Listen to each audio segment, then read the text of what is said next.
नमस्कार दोस्तों, आप लोग कैसे हैं। उम्मीद है कि आप लोग ठीक ही होंगे। तो दोस्तों, आप लोगों को बता दी कि खेसारी लाल यादव जी और सपना चौधरी के बहुत ही कमाल के वीडियो शूटिंग किया गया है।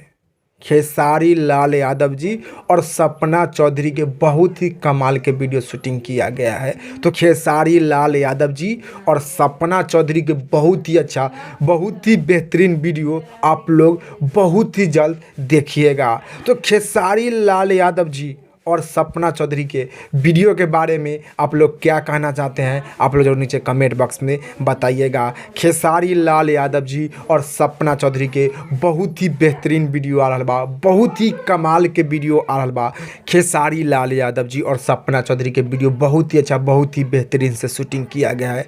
खेसारी लाल यादव जी और सपना चौधरी के वीडियो कैसे शूटिंग किया गया है, जो कि आप लोग वीडियो के स्टार्टिंग में देख ही लिए हैं। तो आप लोग ज़रूर कमेंट बॉक्स में अपना राय और विचार दीजिएगा खेसारी लाल यादव जी और सपना चौधरी के वीडियो के बारे में। चलिए इस वीडियो में इतने, फिर से मिलेंगे अगले वीडियो में। जय हिंद, जय भोजपुरी।